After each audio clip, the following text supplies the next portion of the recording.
Hello, beautiful people. Sorry it's been so long since I've last posted, but today I wanted to share with you a series of restorative poses that you can do. Restorative poses are great, especially if you have a hard time falling asleep at night or just need some time unplugging from technology and social media. Especially if you just need a little less chaos in your life. They're poses that you can really sink into and focus on your breath that I have found very helpful. This is my cat Willis, come to say hi. So the first one I want to show you is the supine bound angle pose. And so the way this works is if you have a mat, that's great. I have mine here behind me. Also to use blocks if you have them. So with my blocks, I like to position them. Let's see if I can turn this around. Don't think so. Anyway, so to position your blocks, one on your medium or one on your lowest setting and one on your medium setting to sort of provide a ramp for your bolster. If you don't have a bolster, you can use pillows. If you don't have blocks, you can use books, things like that. Sorry, I'm dealing with the cat right now too.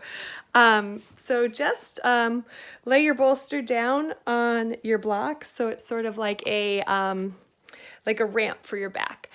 And from here, in order to do this restorative twist, hopefully you can see me from here, you're going to back your sacrum up right up to the back of your bolster. And you're going to start by, let's see, got to find a good place to put this camera. Let's try here. There you go, so you can sort of see what's going on. You back your back right up to the bolster, and you're gonna bend your knees and put your hands back down.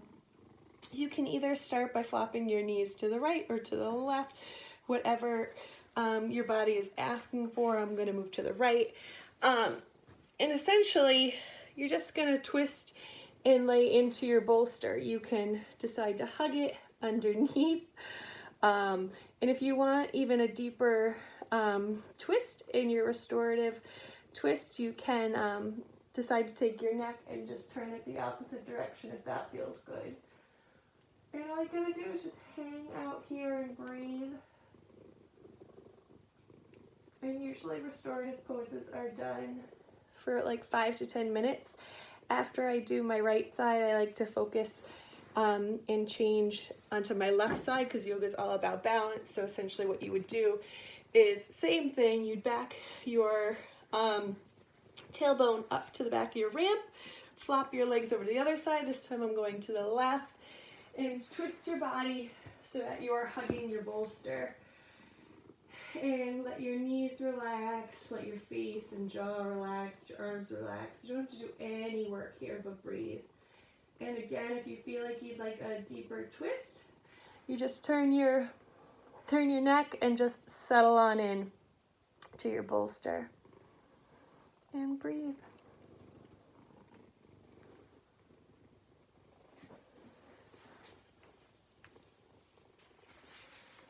So that's a restorative twist. Another restorative pose that I like to do just to help turn off my noisy brain is a legs up the wall. So for this one, you don't need blocks or a bolster. If you don't have a wall handy, you can use a chair. So I'll show you with both so that you can sort of see. So with a chair, you can just move it onto your mat and lay on back down slowly and intentionally.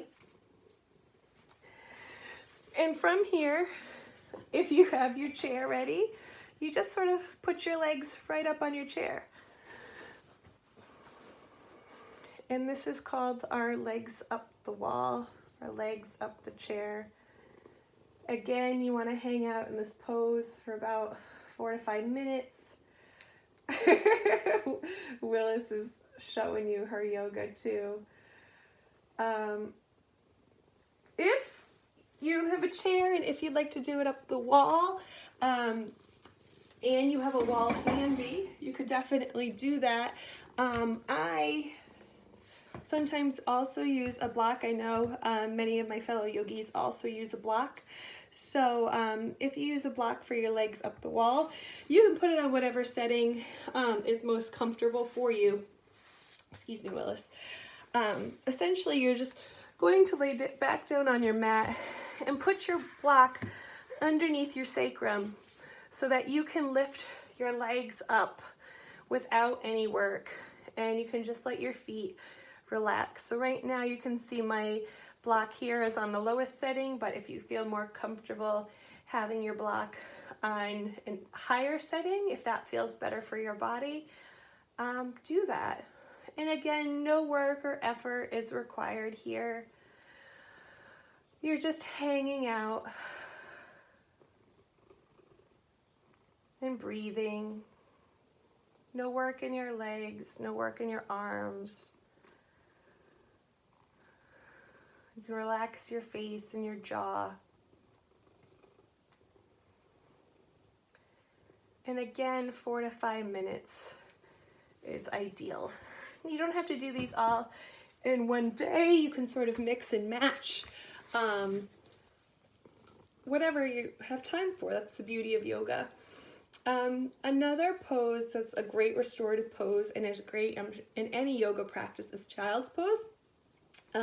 During my yoga teacher training, I learned some tricks using modifications or customizations, as we like to call them. So if you have a blanket or a bolster, my restorative child's pose involves both of them. So what I like to do is put my bolster here in front of me.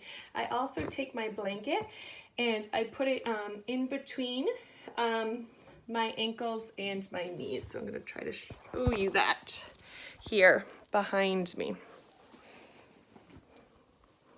So I just lay my blanket down on my ankles and sit back down for a little extra cushion. And from here, you just settle on in, right? You want your knees wide, your toes touching, and you're gonna settle on into your child's pose using your bolster. You can have your hands out in front of you. You can have your hands behind you. And you just sort of let go and release into your bolster. You can have your head to the left, to the right, like I'm showing you now, or down. You can do this without a bolster, you can do this without a blanket, but I find it's easier in these restorative poses if you have a bolster, blanket, some sort of proper support. They really help your body let go and sink into your pose, which is really the idea of restorative yoga, to just sink in and let everything go. No work is required. You're just focusing on your breath. So there's your restorative child's pose. And two others that I'll show you are your restorative bridge. So for your restorative bridge, very similar to regular bridge, laying on your back. Again, you'd like to lay on a blanket for a little extra padding in your back. That's cool.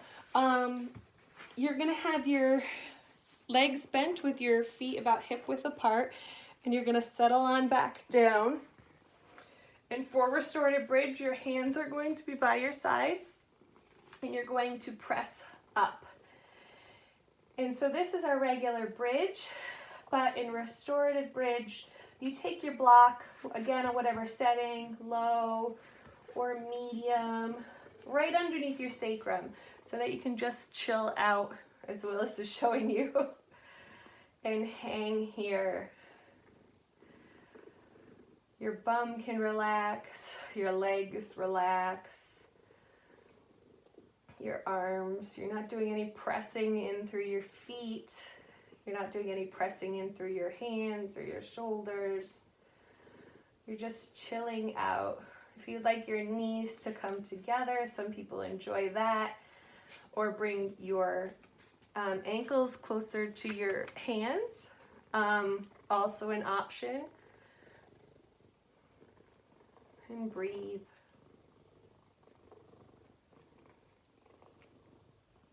So that's your restorative bridge. And my final and my favorite restorative pose, and I think many people's, is Shavasana, which everybody does at the end of a yoga practice to just sort of unwind and thank yourself and your body for all your work. So in Shavasana, you can use whatever props you need to sort of settle in and make yourself comfortable. I like to put a bolster underneath my legs. Some people like to put a blanket on top of their bellies for a little extra added weight. But you do you. Some people like to put a blanket over their entire bodies, covering their feet and things. But for Shavasana, you're just gonna lay on back and take up as much space as you need to on your mat. Your feet are heavy and flopped out to the side. Your knees are heavy and the big muscles in your legs are heavy. Your belly is heavy and all the vertebrae of your spine are sinking into the mat. Relax the muscles in your fingers, in your arms, your shoulders, your face, and your jaw. Let your eyeballs sink deep into their sockets. And you lay here. And Shavasana is corpse pose, and as a mentor teacher of mine, Garza, told me that corpse pose is a reminder that we're all dying, but we're not dead yet. And again, holding for 5 minutes, even up to 7 to 10, just to let your body unwind, let go of life's drama, take a break from multitasking. So I hope those 6 poses have helped you and will continue to help you in your life, to help sort of relax and let your body take a break from working so hard as it does every day. So I invite you to close with me and take 3 closing breaths per usual. So you can have your hand over your chest or over your belly, or hands to heart center, both hands over your heart, whatever feels good. Take a deep inhale through the nose and sigh it out the mouth. Another deep inhale through the nose, sighing it out the mouth. And one last deep inhale through the nose and sighing it out the mouth. Thank you for practicing with me today, and continue to be an army of healers and helpers in your community, because our world so desperately needs healing and help right now. The loving human in me honors the loving human in you. Namaste. Bye, friends.